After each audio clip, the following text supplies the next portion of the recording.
Welcome back. We've got the NFL Sunday show coming at you. We got a fun one. NFL All Day Alex is going to be joining us in a little bit. We're also going to have AJ come on towards the end.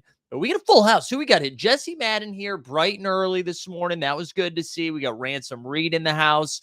Who else is here? We've got Jesus is here, airplane mode, Joker Rock, Schnapper, good morning. Look at all you guys. Proud of everyone for being here. Brent's here, Sneeps here, Regulator, Joker Rock, Naked XYZ, the certified team hold bongsman. Good to see you.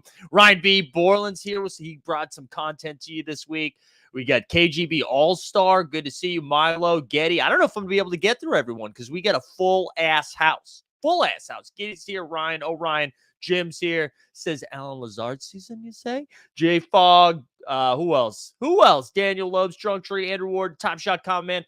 Listen, we're going to have some fun this morning. Even Dustin's up and at him. I made a little adjustment to this stream. We're going to test it out a little bit. So I made the subs here. I made the chat sub only. So you got to subscribe to freaking Team Hold if you want to get involved in the chit chat. So do me a favor, like the stream, subscribe if you haven't already.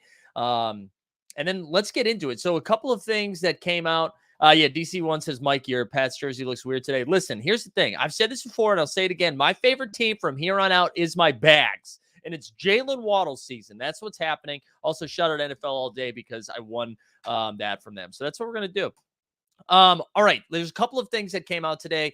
The biggest news is Alvin Kamara is out, or not expected to play. I'm pretty sure he's officially ruled out. That was pretty surprising. He was battling a rib injury, which means Mark Ingram's going to be the first guy at it. I don't think Mark Ingram's really in play for me, but I was surprising to see Kamara's out. On the Bucs side of things, Julio sounds like he's a game time decision, which is annoying.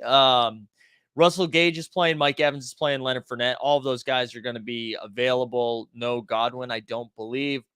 And then, as we said earlier, too, Alan Lazard says in. He's in. T. Higgins, fresh off the old concuss. He's playing. Michael Pittman's out. We got that yesterday. And then the other big news that we're kind of waiting on is Gabriel Davis from the Bills is out. Is questionable. It's questionable. He's going to be a game time decision too. But what's frustrating about the Bills news is we don't get that until tomorrow. And if you're building Rumble lineups, you need to make that decision today. I don't know how many people are going to lock in Gabe Davis, but if Gabe Davis is out, all of a sudden Stephon Diggs becomes a little bit feistier. You know what I'm saying? A little bit feistier. Maybe must play. And I don't know. Are people not playing the Monday game in Rumble because it's Monday? So it's like, let me get my plays in now. All right, here we go. Top Shot Lifer says, Julio, a game time decision? Shocking. I know. All right, so what I'm going to do right now, I'm going to share screen. I'm going to pull up our man, John Jackson, who's out in the great state of Michigan. At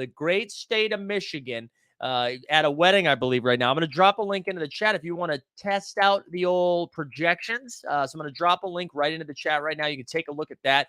And again, these are John's projections, and you can see right here, he's got a median, ceiling, and the ownership. And the ownership's the thing that I want to focus on.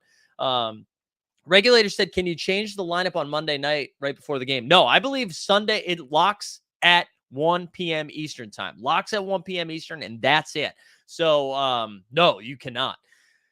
But let's go back to this. So one of the things that I care the most about when looking at Rumble, I don't know if we can see. Let me go back to the contest. Does it say we have 6,500 entrants in the OTM Rumble contest right now? That's a lot. So the reason I like using John's projections here and looking at the ownership is because we have to beat 6,500 people. Okay, 6,500. That's a lot. So if you're out there just trying to get into the cash, fine. But you still need to get into the top 300 of 6,500. That is going to be hard. We need to find different ways to be different. So we need to find different ways to be different is a terrible thing to say. Look at John Jackson in the chat. Look at him just putting in the work. So anyways, he's got Josh Allen right here, 20% ownerships. So for me, I'm just like not playing Josh Allen, especially if Josh Allen's going to be without Gabe Davis. I mean, I don't know if that really lowers the ceiling. I guess if you think Gabe Davis is going to be out, then maybe you go out there and put in You put in Dawson Knox. Maybe Dawson Knox becomes a little bit spicier because of that. But when looking at the quarterbacks, right, here are the most popular ones. You got Allen, we got Lamar Jackson, Jalen Hurts. So that makes up, what is that, 40% of the ownership between those three quarterbacks. So just by not playing one of those three, you're like almost cutting the field in half. I think Jalen Hurts and Lamar Jackson being like running threats as well, and also being half the ownership of Josh Allen is pretty spicy. Week one was basically all the top players. No, yes, Borland, it was all the top players. So the chalk really hit last week. And again, so if you want to do that, if you want to go and just play the best plays and play the chalk, by all means, go for it. I'm just telling you how I'm approaching things because it's hard to do that. Josh Allen at home, McKenzie is in play. Yeah. I mean, especially if Davis is out, I do like Isaiah McKenzie. I think those are more DFS targets than they are Rumble targets, right? Where we don't have a salary cap. Like, I don't know if McKenzie's going to outscore Devontae Adams any week, right? But looking at this, I don't know. I think like Kyler Murray kind of steps out, looks like an interesting play at 7% ownership in a game that's got one of the only games that has a chance of popping off. So that one sticks out to me a little bit, Kyler Murray. I think everyone is going to stay away from this Bengals game quite a bit. I think they're playing the Cowboys, so the only two plays I think that we see are pretty popular from this game are, maybe Jamar Chase, but maybe Jamar Chase gets dinged down a little bit in ownership because T. Higgins is back, so it's less concentrated. But I think we're going to see everyone's going to play a Bengals defensive player, and then everyone is going to play Joe. Well, not everyone. I think people will play Joe Mixon as well. So if you did something a little fun like a Burrow Chase or a Burrow Higgins and then run that back with like a CD Lamb, no one's going to do that because Cooper Rush is playing. I think that's kind of sneaky. Let's look at it a little bit more. Matt Stafford, he's got like the highest total of the game, the highest total of the weekend. And I think anyways, or the team total, excuse me. Is the owner's percentage actual or projected? Ryan, do you know how nuts it would be if we had actual ownership already? It hasn't locked yet, so this is all projected ownership. Good question, though. All right, what else we got? Anything else spicy? Justin Herbert and Mahomes already played. I don't think we're going to see a lot of people play those guys. But that's the quarterback. So I don't think there's anything wrong with playing any of these three of Josh Allen, Jalen Hurts, Lamar Jackson. This is me just saying, like, if you want to get different. I think if I was going to play any of these two, I think I really like Jalen Hurts against Minnesota because I feel like there's just going to be a lot of points scored. And Lamar Jackson obviously is really good as well. Chucky White says Stafford against Atlanta secondary at home, way underrated today. And I don't think people like playing Stafford because he doesn't run. But it's just easy to pair him up too, Stafford and Kupp, and then go, right? And if you're worried about playing so much Kupp, right? Because everyone's playing Kupp. If you're worried about that, by partnering up with Stafford, all of a sudden that's very different and very unique. So something to think about. Let's sorry, I didn't mean to stop sharing screen. Let's keep looking. Let's swing down to running backs. What I'm going to do too, after I poke around through this spreadsheet, I'm going to build my own lineup because I haven't done that yet. So Taylor at 42%. Man, the Colts situation is wild, right? So there's no Pittman, there's no Alec Pierce. This week they have Paris Campbell, they have Ashton Dulin and Mike Zakarian running routes for them this week. So the Colts situation is pretty gross. So I imagine Taylor is someone who's going to get a lot of touches. Actually, not for Rumble, but if you're doing like a salary cap based game, like a DraftKings or a FanDuel, mostly DraftKings. Naheem Hines is kind of interesting. I feel like he might run more routes today. You got Christian McCaffrey right there, 27.5%.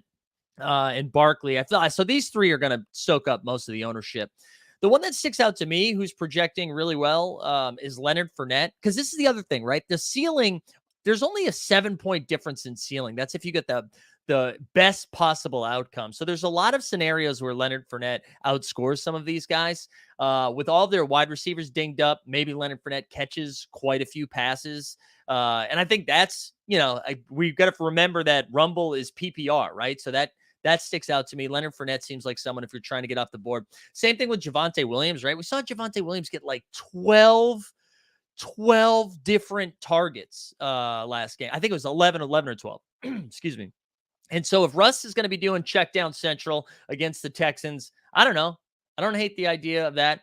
Top Shot Lifer says Fournette is banged up too, though. Yes, he is. So he was questionable all week, which means nobody's going to play him. I don't know. I kind of like the Leonard Fournette call. Aaron Jones, I can't imagine anyone goes back to that well because, oh my God, he was bad last week. I think A.J. Dillon out-targeted him, his own teammate. But I don't know. I kind of like Aaron Jones again. And then Dalvin Cook, especially because he only has a rare, it's going to limit how many people are able to play him. And we saw like a ho-hum game from Dalvin last week, and I don't know. I feel like Dalvin's still in play. Those are the guys that stood out for me at running back. Let's go to wide receiver quickly and tight end, and then I'll build. So here you go. This is what I was talking about. Cooper Kupp is 40%. And let's go back to Stafford for a second. So Cooper Kupp projected to be 40%, Matt Stafford 3%, right? So you immediately cut the field in half, not in half, or just about in half by doing that. I don't hate that idea. I think a big question for people are you going to play Mike Williams knowing he has that 25, 26-point game from Thursday? Are people going to play him to just take those points? It's like a safe 25, 26, or try to pick out 2 or 3 different wide receivers that can outscore Mike Williams. He was just like on the cusp for me. I think if he got to 30, he was a lock. But because he stayed under that 30 range, I think I'm going to try to find a couple others. Who else we got in here? Devontae Adams at 25%. Devontae Adams just in a smash spot.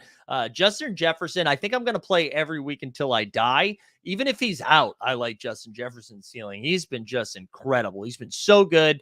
And it seems like everybody's been talking about it in the offseason, right? With the new head coach, is going to implement Jefferson in the same way he implemented Kupp.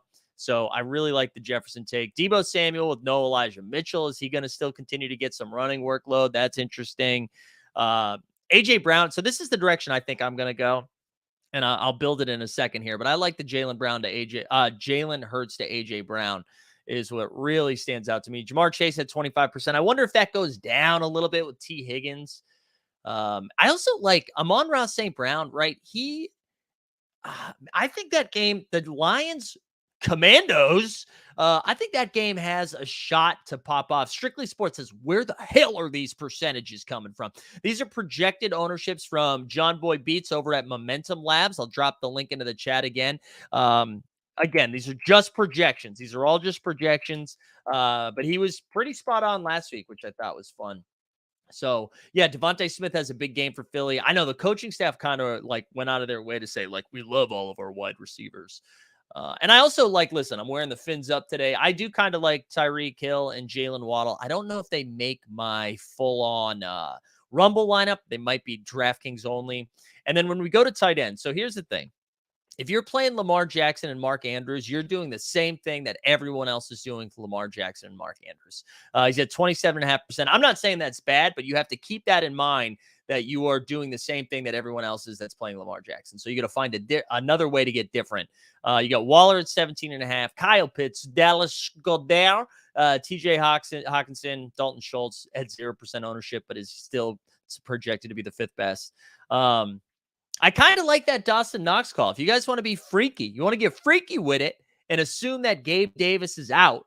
I don't know. I feel like that's going to get a little bit, that's going to get a little buzz, right? Is that a little buzz? Wow. Anyways, I don't know. I kind of like the Dawson Knox call. I like my own call is what I'm saying. All right, let's get into the OTM Rumble lineup. I'm going to build mine quickly. Again, Mr. All Day Alex is going to be joining us momentarily in a little bit. And then AJ Curry's coming on at the end to announce the challenges for the Sunday slate. So do me a favor. If you haven't liked the stream and subscribed yet, please go ahead and do that. You'll notice if you haven't subscribed, you can't even freaking chat yet. So do that. Subscribe. All right. Like I said, I think I'm going to start. I feel like I'm talking like I sniffed a line of cocaine. Am I talking very fast? I think I'm going to start with the Jalen Hurts rare. That's going to be my hero play. And just a reminder, the heroes go 1.25, which is nice. And then I'm going to go to AJ Brown because I think I like that. And then because I'm playing this little correlation of Philly and they're going against Minnesota, I want to run that back with Justin Jefferson to go ahead, get as much of the points from that high-scoring game. Hopefully, I mean, Jefferson's going to be popular. I'm hoping Hurts and Brown are a little less popular because, again, that game's not tonight. Regulator said Chubb against the Jets. Yeah, I think that's fine, too. My only thing with Chubb, he doesn't catch a lot of passes, and because this is PPR, I want to make sure I'm getting some of those pass-catching backs. But Regulator, I think that's a great play. I think it is a great play. It's just something that I don't do as much. All right, so that's going to be my stack start right there. Hurts, Brown to Jefferson. I'm going to go over to running back. I mean, it's really hard not to play Jonathan Taylor this week. It really is. Um, it's going to, I just can't imagine a world in which Taylor doesn't get there. Same thing with McCaffrey and Barkley, too. Kamara's out, so he's off the board. I think Connor's kind of interesting. Jones is probably my favorite play out of those three. Oh, another thing about DeAndre Swift, they said they're going to limit his snaps today. So DeAndre Swift can still get there, but I think his workload might be a little bit smaller than what it was last week. And I know he had a really good week last week. So I think I'm crossing DeAndre Swift off my lineups. I just feel like he might go a little bit higher owned than he should. Wait, we got to take a sip. Top Shot Lifer said, Dallas fan here, this game's going to be ugly. No, I agree. It is going to be ugly. All right. I think this AJ Brown, Jalen Hurts call is I don't know if that's going to be unique enough. Anyways, I'm going to fade Taylor. I'm going to go McCaffrey and Barkley. That's what I'm going to do. Let's go over to tight end. It's hard not to play Andrews. The Dawson Knox thing, man, is so interesting. It's so interesting. With Pittman out, Taylor will be their offense. I know. You know what? You're right. Let's go back. Let's go off McCaffrey. Let's do Taylor and Barkley. I think you're right. Mass collectibles. I think you're right. All right. I'm going to go to defense next because I'm too scared to fill out the tight end. So I got the Bengals against Dallas. That's just so freaking chalky. Everyone's going to do that, but I still think that is what I'm going to do. Let's look at my other options. I will say, if you have, I think New England and Pittsburgh are both interesting calls. They giving points for Knox blocking this week. I know. I only like the Knox as an off the board call. Nobody played him last week. Knox is. Hold on. Let me pick defense first, and I'll go back to Knox. I think Patriots and Steelers are both interesting calls. I think if you have Green Bay, that's an interesting call. Yeah, I don't know. I think I'm just going to plug in Cincinnati. Actually, Buffalo's not bad either. I don't hate the Buffalo call, but I think I'm just going to plug in Cincinnati, eat that chalk, whatever. But let's go back to that tight end conversation. Listen, Darren Waller has a chance to go, right? Darren Waller has a chance to go for 10 catches, 130 yards, and 2 touchdowns. Mark Andrews has the same type of upside. Dawson Knox doesn't. Dawson Knox can catch 4 catches for 30 yards, but 3 touchdowns. So that is what you're banking on. You're banking on just a lot of touchdowns to Dawson Knox. So the only reason you'd be playing Dawson Knox instead of one of those two is to be different and banking on bank. And again, this is just for Rumble where there's no salary cap, but basing it off of being a little bit different, right? Because as we said when we were looking at the ownership projections over here for Rumble, is that where was it? So 27.5% for Andrews, 17.5% for Waller, 12.5. So what's that? 27, 44, 56, right? 57 or so percent is wrapped up in these 3 tight ends. Dawson Knox is at 5%. Travis Kelce still at 10%. I feel like that's going to be lower after that performance, but anyways, that's my take on it. After all that being said, I'm just going to plug in Waller, and now we get to the flex, and I'm just going to plug in Cooper Kupp. So I think this is my roster. Let's look at it one more time. Quad, thanks for being here. AJ Brown is my hero this week. I love that, Phil. I think that's a good call. I also like Disley too, Top Shot Lifer for DraftKings specific, not necessarily for that. Here we go. How about Freiermuth? Dude, I love the Freiermuth. I just don't want to play a tight end. I don't want to play anybody that has to catch passes from freaking, what's his name? Mitch Trubisky. I'm trying to avoid situations where Mitch Trubisky is involved in all of that. But anyways, this is my final roster. I think I'm going to go Hurts, Taylor, Barkley, Brown, Jefferson, Waller, Kupp, Cincinnati. This is too chalky, guys. This really is too chalky. Let's revisit running back for a second. Oh, I kind of want to throw an Aaron Jones or CMC, whatever. I'm just going to submit it and then be mad at myself later. Let me know in the chat. Do we think that's too chalky? Drunk Tree. Yeah, I was talking about this a little bit earlier, right? Mike Williams, I think as a hero, he's around 30. I just think there's going to be other heroes that can beat 30. I don't hate the idea of just taking the points. I don't hate that idea. But I think if I was going to do it, Drunk Tree, I would just do it as as a common play instead of the hero play. I'd like to find another hero because I think they can do it.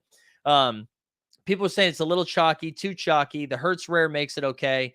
I think we got to move from Taylor. Even Taylor to CMC is interesting, right? Like, I think that might make it unique enough. Yeah, I don't know. I'm probably going to go back and switch this because I'm already mad. Eric says fins up. Yeah, this bags up. This is my bags. Let's go Jalen Waddle. Why not get different with Trey Lance at quarterback? Brett, let me tell you something. I would love to get different with Trey Lance at quarterback, and I might do that on DraftKings. But you know what you can't do? The only Trey Lance moment right now, let's actually go over to the all-day marketplace just for a quick moment. So if anyone wants to play the Trey Lance, I believe, has one moment on the site. And the low ask for it is $9,000, Brett. It's $9,000. Which means if you come in first place, you were down 7,500. But I really do like, if you own this, I would definitely fire up Trey Lance just because no one else can play it. Borland says the Kirk Cousins rare. I don't hate that. I like it. Taylor did struggle last year at the Jags. Keep that in mind. Let me introduce you to Carson Wentz Mass Collectibles. I'm going to go over to DraftKings. So for those of you that don't know, John Jackson and we are entering a contest every single week. We're doing, let me double check the name of it before I share it. It is the Red Zone. We're doing the 100K Red Zone with 10K up top, the $50 single entry, and we're going to enter it each week. And here's the thing. We got our ass kicked last week, and it wasn't fun. And this is what we're doing this week. We tried to be a little bit unique here, and we went with Joe Burrow at quarterback. We've got, Jay Blaze turning in live from MetLife. Let's go, Jay Blaze.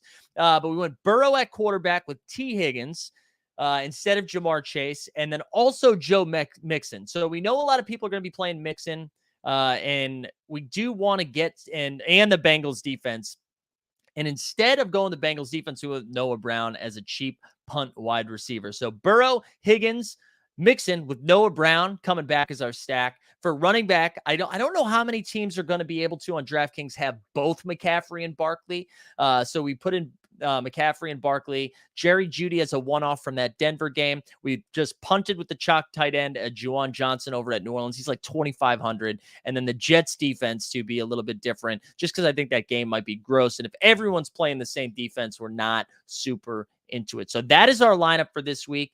Feel free to dunk on it. I can already tell people like Noah Brown. Who? But Noah Brown, I feel like is going to be on the field the whole time. I know Cooper Rush is bad, but I mean, all he's got to do is catch like 5 balls and he gets there. So that's what we're looking at.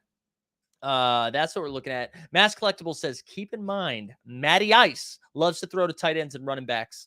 Yeah, he does. I like Nyheim Hines. I really do. Phil says, can retired defensive players count for my Rumble defense? If I buy a Troy Polamalu, can I play a Steelers D? I'm pretty sure. I think you can. Let me pull up mine and see if I have any, because I think I have Richard Sherman. I think I have Richard Sherman as one of the guys. Oh, no, I don't want to share my roster. I did not want to do that. Where's edit? Why can't I... What's going on? All right, here we go. So let's look at the defense. Does Richard Sherman pop up for me? Let's see. He does not. So I think they have to be active players. Unless I don't actually have the Richard Sherman, but I thought I did. I don't know. Maybe someone else in the chat can figure that out. But yeah, same as using his Devontae Adams. Snaps a pick of roster. Don't do it, 90s fan. Don't do it. Yeah, Devontae isn't retired. That is a great counter by Borland there. He isn't retired. Okay, so only active players. You got to be active. You got to be active in order to do it. Oh, we got a Bandy sighting there in the corner. I poked out the wrong shoulder. Bandy's trying to get some camera time. All right, so that is kind of my fantasy approach today. If you guys have questions about Rumble and you want to fire them in, or if you have some takes, like some Q&As, fire them in there. I'd love to get to those. We are 25 minutes into this fire stream. Thanks for being here today. Just a reminder, if you are watching, like the stream and subscribe. A couple other business things before we keep going. If you look in the show notes, go ahead. There's a link to playback. So after this stream is done, when the games go live, we're actually going to be watching Red Zone. We're going to be streaming Red Zone together over at Playback. We're really excited to do that. So go ahead, create your account. It's free as long as you already have access to Red Zone anywhere, whether cable, YouTube TV, live, Hulu TV, however you do it. Okay, this is cool. We have to block our first person because he just said, oh. Big offensive guy. Oh, NFLQsTV.com is a huge offensive guy. He's not a big defensive guy. He likes the points. That's too bad. We were hoping he'd be in here giving us some defensive takes. But yeah, anyway, so do that. Join the Discord. There's a link to that in the show notes. And when Alex comes on the stream too, you'll be able to see he's got some content as well. And then we'll be going from there. It looks like he's going to be joining us in 10 minutes, baby. 10 minutes. All right, let's go. I saw a question. Strictly Sports says, do we think the burning of 5 moments for playbook will be a weekly requirement going forward? Let's actually open up the playbook, huh? Let's open up the playbook so we can see what's cooking. I think the burning thing is really interesting, right? So in order to access the premium rewards, right, from our playbook, you need to burn 5 moments, which we're kind of in this weird space right now because the burning of 5 moments is kind of sacrificing $45 worth of moments because we've been seeing a $9 floor. So a couple things. I think it's great that it's included. I think it forces us to make decisions of like, do I want to go after this? Do I want to sell some of these pumps? Like, how are we going to approach it? I do think, though, that this $9 or maybe even $10 floor after this weekend I don't know how sustainable that is because what we're going to see is more supply come in. Right now, we're seeing supply come through these challenge rewards, but at some point, we're going to get a pack drop, right? And then I think we'll see some more commons. People are going to be getting second and third moments of these guys, whether it's commons or rares. So I think you'll be more apt to burn some of those. And I think we'll just see the floor come down on some of this stuff. But I think it's good. And there was a great comment. I think it was Big Ticket. Shout out our man, Big Ticket. But actually, we're going to talk about Big Ticket. We're going to get a Big Ticket drop, okay? Because that's what happens in Team Home. We are from the city and our business. Big Ticket, Big Ticket, hey, Big Ticket. Gonna put $1 here, $1 there, $1 here, $1 there, $1 here, $1 there, $1 here, $1 there.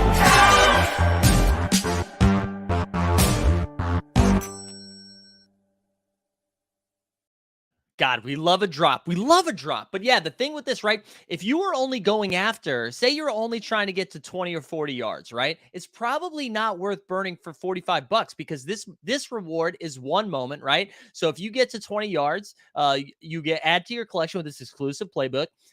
Delivered by the end of the day on Friday. It's a 1-star pack, contains 1 base set moment. All right. So you'd be burning $45 for 1 moment. If you get to 40 yards, you're burning $45 for 3 moments. That's not going to cut it, right? You're just doing that math. However, if you get to 60, now you're getting 3 more moments. So you've gone from 3 moments to 6 moments. Then it seems to be worth it. But it's kind of up to you. It's up to you. But I like that, though. That's what's nice. I think, I like that it's not a no-brainer that you have to do everything. I think that's important. Quad says, I've seen a lot about the target share of the top 10 teams being more top-heavy than ever. Based on that, why is Chicago-style pizza actually lasagna? Quad, I think this is a good question, right? Because we don't talk about the target share of cheese enough. And there's too much of a target share. It's a concentrated target share in Chicago, right? Where in New York, a lot more options, spread out a little bit. It's a great question by Quad. Thanks for bringing that up. Ryan says, I sold $40 of moments, got 500 plus in my playbook packs. Yeah. I mean, and that's the thing, right? And I think because of social media, because of watching people share some of these packs, it really moves the needle for some. So like we saw, there was like a whole slew of people share their packs that were like garbage. They're like, can't believe I burned 5 moments. I bought some moments and then L.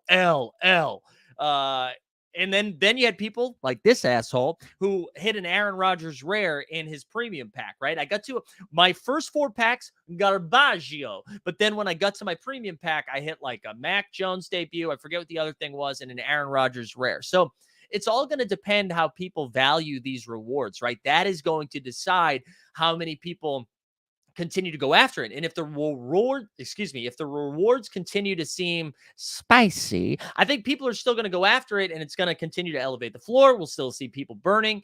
I don't know. It's pretty exciting. And yeah, Jump Shoot says FOMO is a hell of a drug.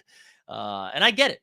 It is. It's hard. I mean, I'm of the mindset right now. This is how I've been approaching it, and I'm excited to get Alex on here in a few minutes because I think he might have a different approach. But listen, I went right. I was way too late getting involved in NFL all day, and people can make fun of me forever about it because I was like, dude, come on. If Top Shot succeeds, all day succeeds, not vice versa. All right, I'm an idiot. But over the summer, I started like going after fantasy plays, right? And so if I have the majority of these playbook challenges, I'm going to go after it. But if I only have like one or two pieces, I don't know, I might flip out of that one. I also think what's great about this is that the way it's designed right now is I believe you can get a total of 115 yards each week, right? But you only need 100 to get all the way to like all of the rewards. So I feel like everybody's doing this juggling game, right? Where you're like, okay, this challenge is hard. I'm punting on this challenge, and hopefully I can get there for the rest of them. So I don't know. It's pretty exciting. I'm really enjoying it. I'm excited for AJ to come on towards the end of the show just to say thank you for putting this together because it feels like event viewing, right? I feel like we have to be paying attention, and it's around big events. So whether it's Thursday, Sunday, or Monday, it's been a lot of fun. It's been hard to keep up with too, but in a fun way.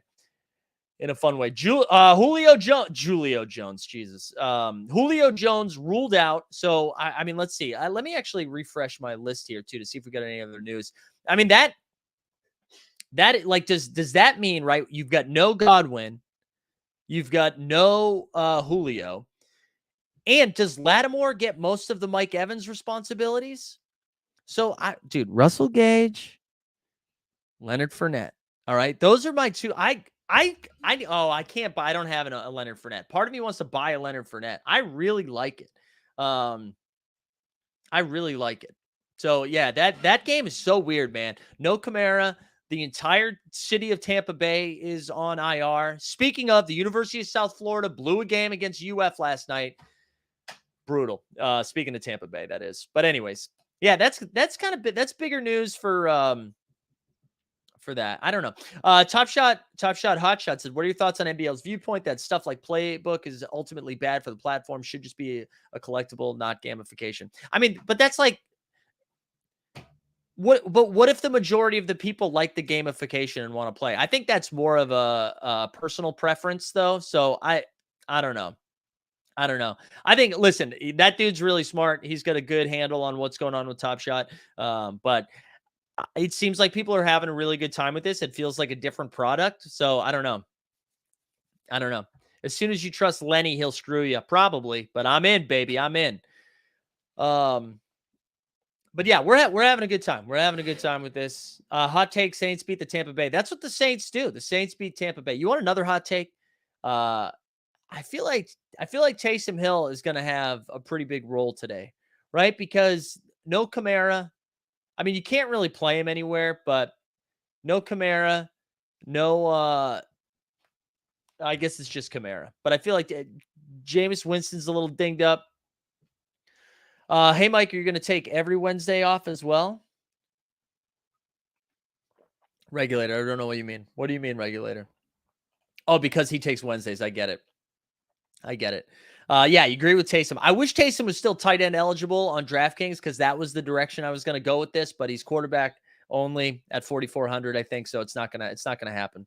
Miami over Baltimore today. I don't feel that confident. I will say though, like if you're in the DFS streets, even actually, I think Tyreek Hill's a fine play in Rumble today too, because Baltimore's missing like four of their secondary members that like from injury, and so Waddle and Hill are very fast. The pass rate was like way above, or the rate was way above expected pass rate last week for Miami. I think this game will be a little bit more competitive because the New England Patriots are fucking garbage, kid. So I think we're going to see more points in this game. I think that's going to be a fun one. Dude, Star-Lord, thank you for the little $1.99. Torn between Claypool, Gage, and Zay Jones. Well, this is what I will tell you, Star-Lord. Mitchell Trubisky throws to Chase Claypool. Zay Jones has never been someone I've trusted in my entire life. And Russell Gage has Tom Brady throwing to him. So I kind of lean Russell Gage there. Claypool can still get it done. But I think I rank them Gage, Claypool, Zay Jones. Julio is one hell of an agent. I know. Julio gave us all hope for like 10 minutes last week. We're like, dude, Julio's fast again. Julio is fast. Baltimore only down their slot corner. No, aren't they down? They're down a few more guys, aren't they? Maybe I'm wrong on that. I thought they were missing a few more guys than that. But maybe I'm incorrect on that. But yeah, I think I like Gage the most on that. Okay, Brett says, do you think we get a Series 2 blog with information about Series 2 sets, since we got Series 2 moments in the next playbook packs? Yeah, I would imagine that comes in the next couple of weeks. Listen, if they're doing it right, I imagine we get all of that information the week before we get our first pack drop from them. So hopefully that means at the end of week 3. Humphrey's out. Okay, Marcus Peters. Okay, I thought Peters was out. So there you go. Look at AJ in the chat was like, look at breaking news. Alpha, it's coming. Thanks, AJ. Thanks. Regular says big Michael Thomas game today.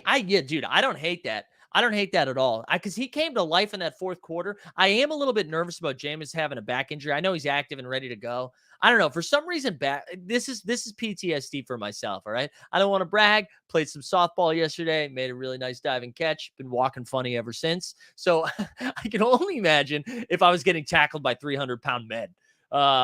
So I'm a little bit nervous on that. But that is I do like Michael Thomas. Again, any PPR format, it feels like Michael Thomas is gonna be fire. So I like that.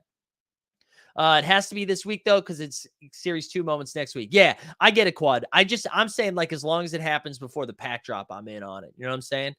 I'm in on that. I like when that information comes before pack drops.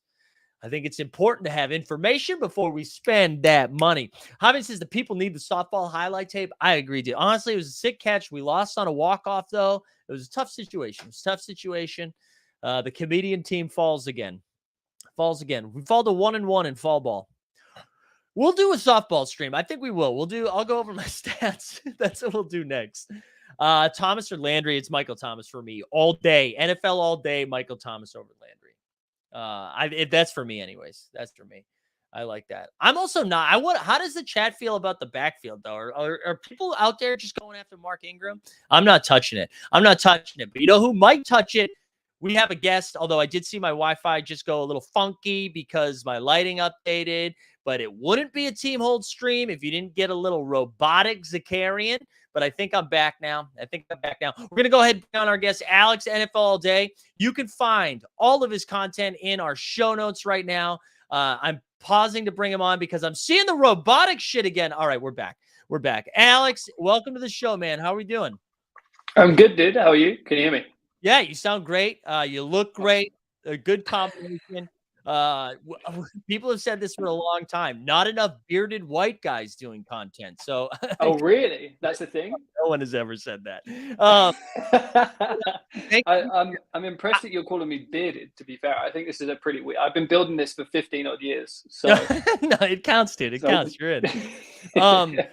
So I was really excited to bring you on mainly because there was a small window yesterday, and I know you're a UF fan. There was a small window where it looked like the Bulls were going to squeak it out there at the end of the game, and I'm freezing again. Gosh darn it. But it looked like it was going to happen, and then they blew the game right at the end. So you can size some sweet relief.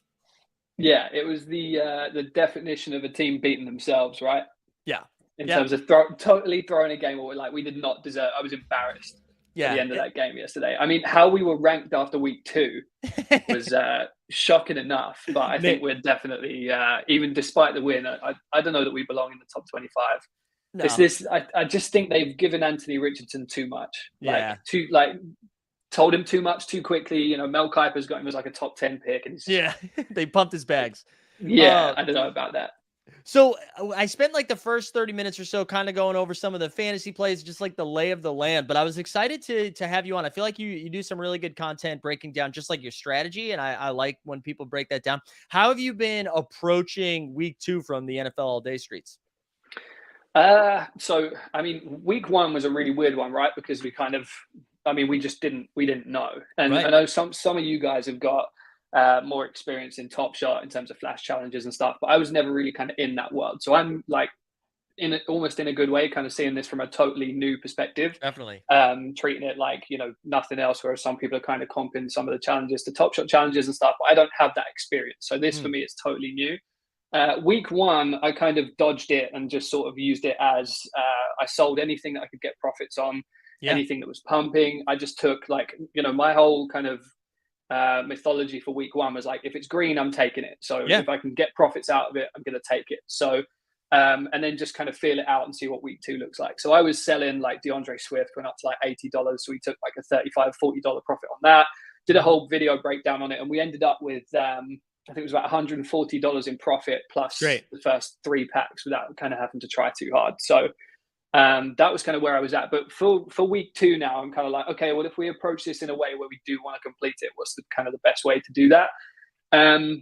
We got lucky with the Thursday night challenge. Obviously, I felt terrible for anyone that was kind of buying Mike Williams super high, but I was tweeting saying, please don't for that exact reason. But Austin Eckler, garbage time, had like 12 catches in the last 3 seconds. It was incredible. You could feel like the entire Twitter world of Web3 rooting with every 3-yard pass to Austin Eckler.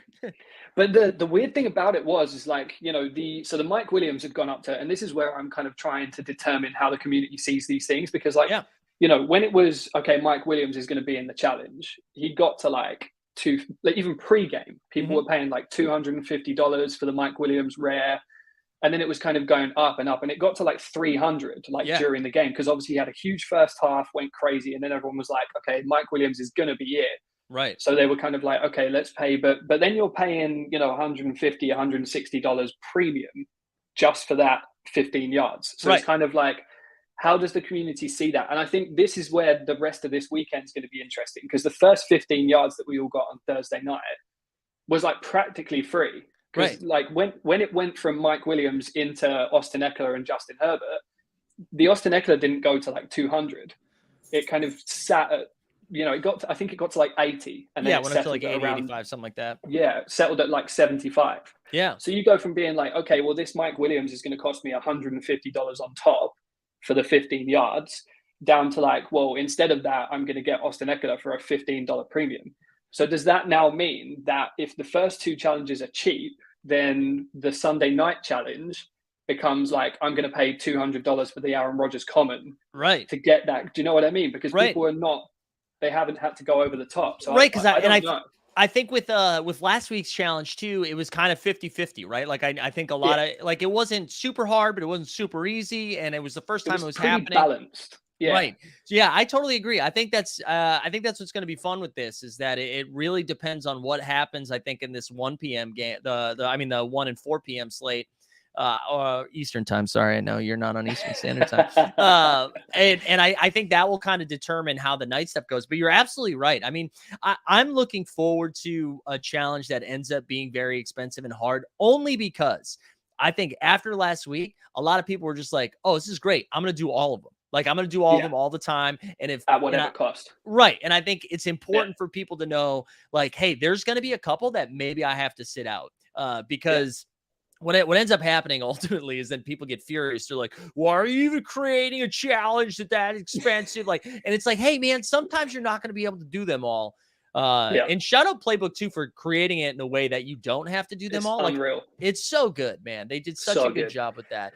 And yeah, and I think a lot of, sorry, one more thing. I thought, again, the name Naked XYZ, certified team hold bonksman, said I wanted Brady to hit in the challenge. Yeah, I think that will be, when it's a common moment that like is really expensive, like Brady, I think is probably the best example. Like it'll be very interesting to see if that really runs up, or if people are like, nah, F this, I'm going to go do a different one, Yeah. I mean, it's like there are so many ways. And the other thing is that it's not like all 5 challenges for the weekend are set in stone in advance, right? because I would imagine that they can kind of change things around. Like maybe, I don't know how they do it. Like, obviously I don't know. That's a question for AJ, but yeah, like, after the Thursday night game where it's like, okay, well, it ended up being Austin Eckler, Justin Herbert. There weren't any, particular bottlenecks there. The price on Justin Herbert actually went down once he was confirmed as being in the challenge. Right. So then you're like, okay, well, people kind of got the first 15 yards for nothing. So that wasn't, it cost like $25 to do that 15 yards, right? So if you're doing a cost per yardage, which is kind of how I'm trying to look at it, because I put a tweet out and said to people, like, if All Day did a pack tomorrow that was 12 moments with one guaranteed rare and a minimum of 2 limited edition commons, plus the potential for another, maximum of 3 rares, what would you pay for it? So, how does the community value that in terms of what would you pay for the 12 moments to rip that pack open? Because that's essentially what you're doing. Right. If you go all the way to 100 yards, you're going to get 12 moments, one guaranteed rare, and then everything else. So, and people coming up with all kinds of value for that. I was at the kind of $185, $200 range, which seemed a little low.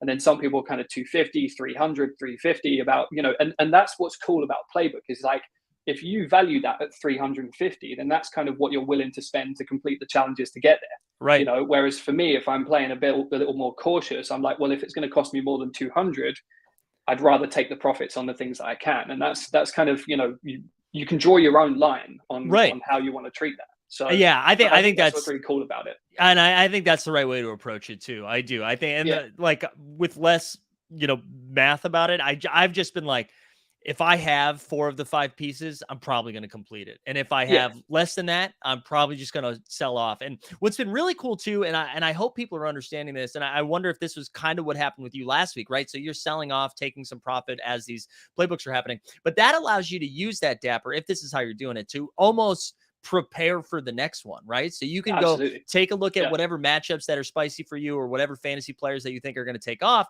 and you kind of go scoop all of those. And now, so maybe and this, I feel like this is going to happen a lot in the future, but you like take off week 4 to like regroup and to prepare yourselves for week 5 or 6. It's going to be really fun. It's going to be really fun to see how it evolves over time, and how tricky they get with some of these challenges, and how unique, because I'm sure, I feel like we've done 1 week and everyone's like, I know exactly how this is going to go from here on out. Exactly. And they're going to curveball that somewhere, right? So I see people who are kind of looking at, so some people have said, I can't remember who it was, I think it was Mac Jones, said like the Patriots are playing in like 3 primetime games out of 5 from like week 12 to week 17 or something.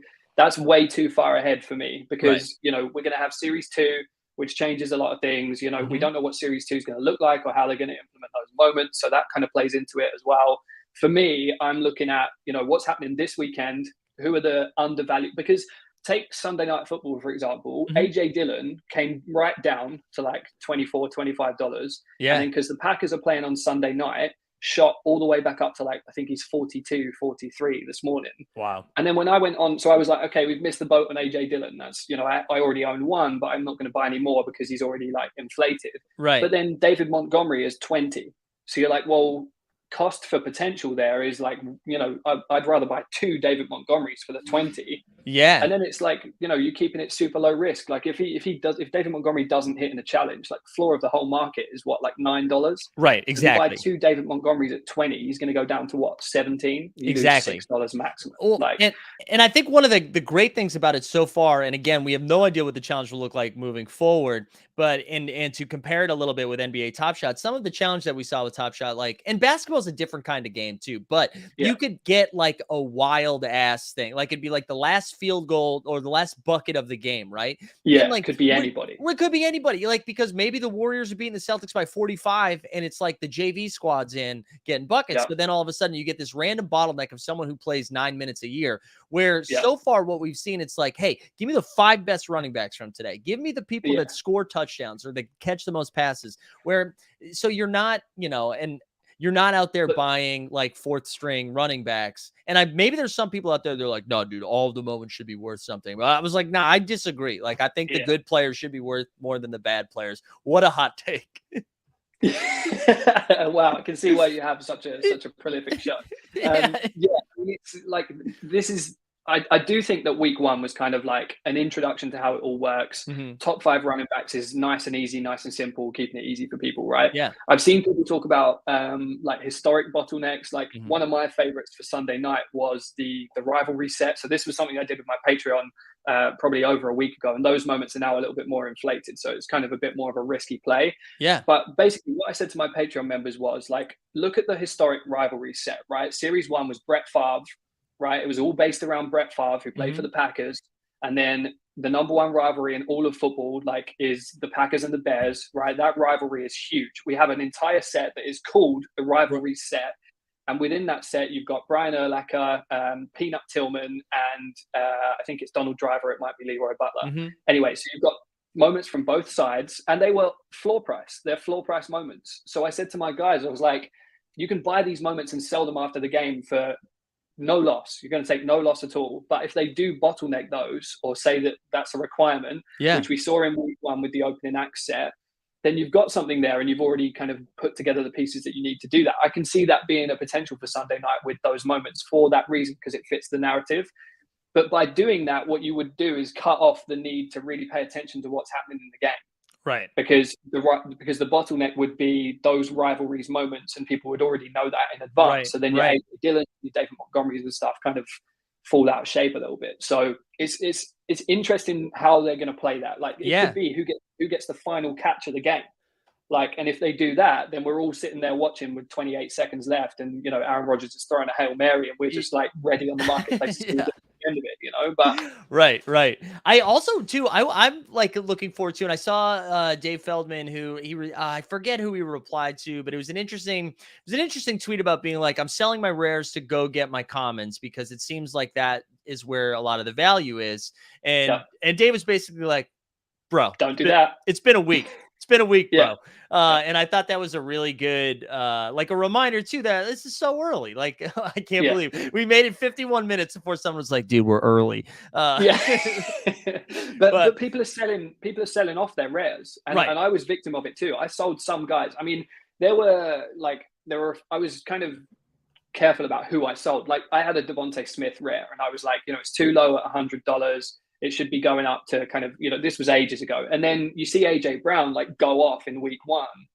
And you're kind of like, well, me having Devontae Smith doesn't feel like the best course of action when I have AJ Brown's common instead. So I'll sell that. But I mean, people are out on rares already. Like CeeDee Lamb. I mean, I don't own many now because I did kind of really spread myself across commons.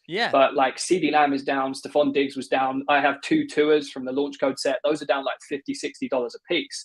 So if you're, in the belief that rares will come into it, and of course they will, like at some point, and you could be getting out of commons and into rares. Like, it's all about zigging while people are zagging, exactly. And I think it's important too, like, there's just you're like, hey, I want to spread myself across commons. There's someone else who's like, I'm only targeting rares. I think that's what's great about this, is you can do, there's no like one way that you have to play this. Like, you can just, and there's a lot of people who are like, I'm not here for the gamifications. I just love the Eagles. So I'm going to collect as many of the Eagles moments as I want. And I just think that's great. Something else that I also think is great is we got a fun guest coming on right now. We have promoted the hell out of this. We have only made her Sunday just a little bit busier. I'm sure this is all AJ needed, was another freaking thing to do on Sunday. But AJ, thanks for coming on. Thank you for having me. I'm excited to be here. My first team hold appearance. This is huge. This is breaking news. If Greg was on top of Team Hold, you'd be getting badges right now. That's usually how he welcomes actually both of you. So retroactively, we'll make sure we get them. AJ, let me ask you this before we like really dive into some of the spicy stuff. Has your Sunday mornings always been this busy, or have the last 2 weeks been some of the more chaotic mornings of your life? I don't know. I'm like pretty used to having busy Sunday mornings from when I was at the league. Like, I was at the office like early before games, like prepping stuff, getting ready. So it's like kind of par for the course for me. But it's like a little bit different because like now I'm doing it, but have like 50 people like shouting in my ear, like asking me the same questions. So slightly different. But yeah, no, I'm used to busy Sundays, and like it's not fall unless you got busy Sundays. So. That's true. That is true. That was exactly what I was going to say too. So like the biggest difference is you don't, at the league, you probably didn't have people go when announcement, when challenge. Yeah, exactly. A little bit different. Well, that's great. We really appreciate you being here. And like, too, I just wanted to give you guys some kudos too. This has been for sure. Yeah, it's been a lot of fun the last couple of weeks, and the way that everything is rolled out has been, it's at least as like on the outside of things, has seemed really smooth and seamless. And I don't know, people seem to just be jacked up about it and like really involved. And I think it must be fun for you on your side to see that engagement. I mean, honestly, the most fun part was like, we've been working on this for like a very long time, right? Yeah. And so I know for you guys, it's like, wow, oh my gosh, this brand new thing. We're like, here's our baby. Like, I really hope you think it's cute. And it has gone off really well. So for us, like that the joy of seeing like people be really, really receptive to this has been awesome. And also receptive of something that we see sort of is like, this is like a very like first iteration of this, right? Like this is not what it's probably going to look like down the line as we continue to like learn and experiment and try new stuff. And it's really a template for us to build on, which is very cool. So I think that for me has been cool to see excitement about something that's not even in its like final form. If you will. I know, and that was kind of one of the things Alex and I were talking about too. It's like it feels like as you're consuming it, you're like, oh, this is what it is, and this is what it will always be. And it's like, it's been 11 days. We're only in week 2, which is crazy. But even in my head, I'm like, week 2, but there's only like 18 weeks in the regular season, so like we gotta start doing stuff. And like, I don't know, it's crazy. It's so crazy. It's a crazy time to be on all day. But that's also like why we want to hear all of your like.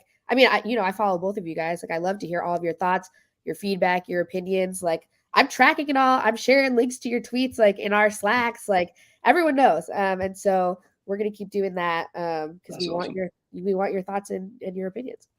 I think that's one of the key things that I've noticed is that, and there were times where I felt like we were given criticism to, things seemed quiet and stuff. And you and Dave and are so engaged and, replying to tweets that I'm putting out and people in the community and stuff. And we see the changes that, we're looking to see like really quickly as well. Like you guys are really quick to kind of turn things around. And the video I put out last week about, playbook and everything, like exceeded my expectations for what was going to happen in the season. Like tenfold. I had no idea it was going to be like, I thought we'd see a challenge a week and it would be like, who got the top 5 receiving yards in week 1, and we kind of put that together as the weekend rolled out.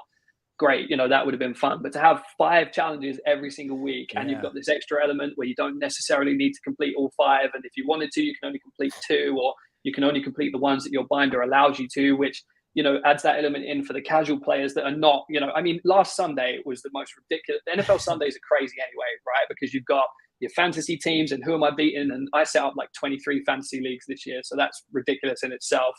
And then I've got like my bets on. Yeah, it's ridiculous. I hate it. I'm like a prisoner to it already. But then you've got like your bets you put on. It's like over under yards and who's going to beat who and spread bets and all that sort of stuff. But NFL all day on Sunday was ridiculous. Like we were, DeAndre Swift went for like 50 yards on the first play, and I was like, quick, like make it. Do you know what I mean? Like, but it's awesome. Like, and we were so engaged, and it kind of just gave everyone an opportunity to. And you can get into it at that level if you want to, or you can wait till the game's over and be like, okay, well these 5 guys made it in. Do I want to complete the challenge? Do I have them? And if I don't, I'll do the next one, and I'll get free packs, or I won't. So it's kind of that you can do it how you want to, which is great. Exactly. Yeah. And that's sort of the goal. That's why we also have like a lot of yards that are like, you could kind of look at as freebies, but like easy ways to get yards, like things like that. Just because we want it to be easy for the people that want to take it easy, but then like really challenging for the people that want to go like crazy. And then on top of it, like it's not quite fantasy, but it's not quite betting, but it's like kind of this like cool, interesting sweet spot, just to give you like something new, like a new flavor. I like too. It really does scratch like the itch of what the football experience usually feels like, right? And it's just being done in a different platform in a different way that's been a lot of fun. And it's funny, man. I like, because we knew there was going to be some form of challenge stuff, but for whatever reason, my brain wasn't big enough to be like, oh yeah, maybe they do something on Thursday and then Sunday night and Monday, and like and again, I feel like we're just out here being like, AJ, listen, you're doing a really good job. Thank you so much. It is truly the whole team. Like I worked at NFL before this, and like a small, like little like agency before that. And there is no place that I feel like I've worked with a team that like is so just like bonded and like cares and is so passionate and like will do anything to go the extra mile. I mean, I don't think anybody's had a day off in months. We should have a day off. And we'll get there maybe one day. But like it's just we have such a good team. The all day team is so good. Everyone is nice, respectful, bringing ideas. It's just like I could not think of like a better place to be right now. And to know that that is all paying off, like, and hearing from you guys, like, really, really means a lot. Yeah, we love it. And listen, the people are yelling at in the chat. They're saying your clocks are slow. 1 minute to go.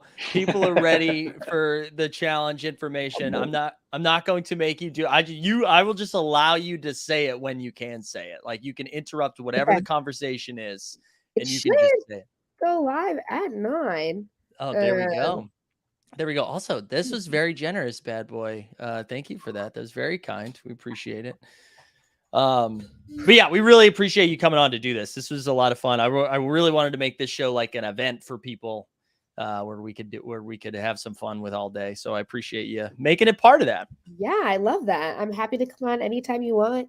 Anytime you're stressed, you got questions, you need to come on and answer. I'm usually listening anyways. You just call me up. I'm happy to come on. Yeah. Look, I love how everyone's like, refresh. It's coming out now. I see it. I've got it. You've got it? All right. Yeah. I'll let AJ tell us what we got. What do we have coming? Yeah. Okay. So for our Sunday slate challenge, you need 2 moments per position: quarterback, running back, wide receiver, tight end, and the top 2 who have the most combined yards at each position. But we also have some interesting wild cards that we're throwing out. So let's say you don't have the top 2, but you have a rare of the person in number 3. You can use that in the place of one of them. And if you don't have, and if you have a legendary of someone in the top 5, you can use that in place of one of them. So basically, owning rares or owning legendaries sort of allows you to expand and not have to go make that purchase because you happen to have a rare or a legendary of a player that is in the top 3 or 5. I love that. That's great. That's great. Well, and again, it was like immediately when everyone's like, "We're gonna get rid of the rares," and then bang! Look at that. You wait a week and something like that happens. That's very cool. And that's just this is just getting our toes wet here, right? Like we're experimenting and trying stuff. So I would love feedback on that too. But do you want to do Sunday night too? Because Sunday night's live. Oh, let's do Sunday night. Talk about the Sunday night requirements. Yeah, I think we should talk about that. Go on, tell us what the Sunday night requirements are. Yeah, so you need 2 moments from the Packers or Bears from the rivalry set. And then you need 1 moment of each player who finishes in the top 3 in rush attempts.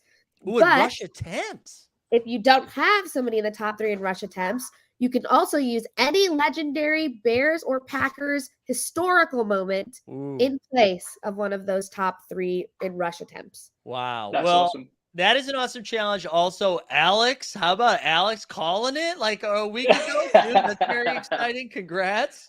I'm telling you, honestly, no, I got lucky this time. But I mean, it's cool to do it that way, right? Because it is the Packers and the Bears is the rivalry in the NFL, right? So to have a rivalry set and do things that way just like makes sense. Like, and it's a way. I mean, I've been talking about the history because when the historic set came out, that second set, it was like, those are my guys. That's what got me into this sport. Like Calvin Johnson, Larry Fitzgerald, Cam Chancellor, right?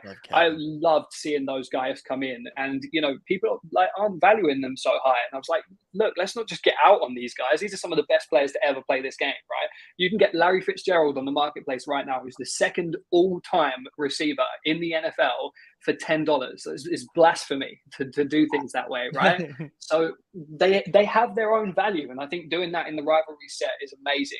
And like when I sort of make these predictions, it's kind of the things I would love to see and why I want to see them kind of come out that way.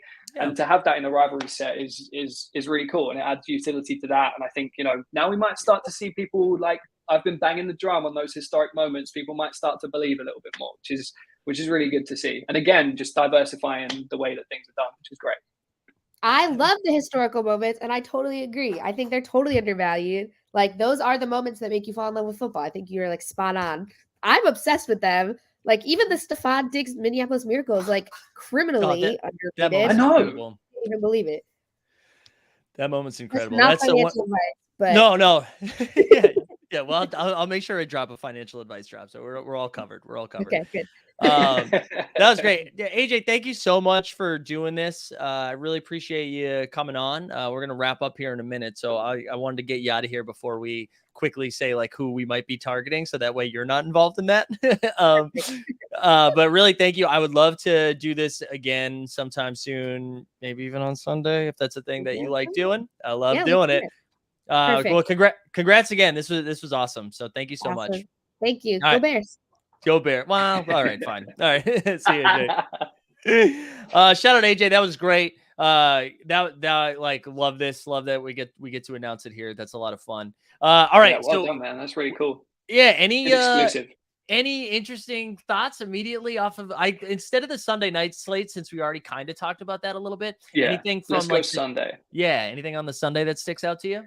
So let me read this because I went straight to Sunday night and I was too busy seeing the rivalry set in there. So I need to actually digest what's going on with the Sunday slate now. So fans may use any moment from players who finish in the top 2 that have NFL all-day moments at each position, right? So this is quarterbacks, wide receivers, tight ends, and running backs. Yeah. So any moments from players who finish in the top 2. Now, this is a 8-moment requirement, right? Yeah, 8-moment requirement. Sunday slate. Okay, so this looks like it might be one of the bigger ones for the weekend because if it's 8 moments, but again, the thing with this is it depends who gets into this, right? So if we look at the, I'm going to bring the slate up. Sunday, man, I get so hyped for this, and I'll say it like I had more fun in week 1 doing this than I've had with fantasy football ever. Like straight up, like I know people love fantasy football, but this was like so much more interactive. Like with fantasy football, you set your lineup and then you hope that you win by watching the games on Sundays, right? But this was like, DeAndre Swift gets 50 yards in the very first run of the game, and everyone's like something like, and on both sides of the coin as well, because if you have DeAndre Swift and he goes to $85, you're like, hey, I could make $45. I could flip this right now just by cashing that out. And other people could be like, I need to grab one quick. So it's, on both sides. I think it's amazing. So no, I totally agree. But I think what's kind of nice too, like if I'm thinking about rushing first, is that we were kind of just here with this challenge, right? So if you were already sitting on your Jonathan Taylors or Saquon Barkley's and Christian McCaffrey's, they're all going to be in there. So or they all have a chance of being in there. We also dodged the Dalvin Cook bullet because I know he only has a rare moment and he could easily find himself in there. So we dodged that. But a lot of the probably ones a few off the top of my head that would create those. I mean, you've got Rashad Penny would come into it again with the Niners on the running back, so you would have a rare bottleneck there. Lenny Fournette was active, right? I think he was declared active. Yeah, he'd be another active. one. Yep, he'd be another one for the Bucs. And obviously with Godwin out and Mike Evans not 100%, there's a good chance that Leonard Fournette could be that. But so then there's this whole, so now you've got like 55 minutes to make a decision on, all the stuff that I have with these rares, the ones that pump. And this was my strategy going into Thursday was like, so it was the Chiefs and the Chargers, and you can sell everything for a slight premium. So I had Juju, I had Clyde, I had Austin Eckler, I had Justin Herbert, Patrick Mahomes. You could sell everything pre-game and make like $20, $25 per player because Juju was at 40, Clyde Edwards-Helaire at 38. So you could sell everything. And then what I said was, I'm going to sell everything. Then I'm at $110-ish profit. And then whatever the challenge ends up being, I can use that profit to buy myself in. And I avoid the risk of that Mike Williams bottleneck, right? Because you could, if you decide to buy now, on running backs, you could go and spend a slight premium, Jonathan Taylor, Derrick Henry, pick up a few guys that you think you want to have. Then when it's Leonard Fournette that gets in, those moments are going to come back down. So you are kind of playing with a little bit of risk there.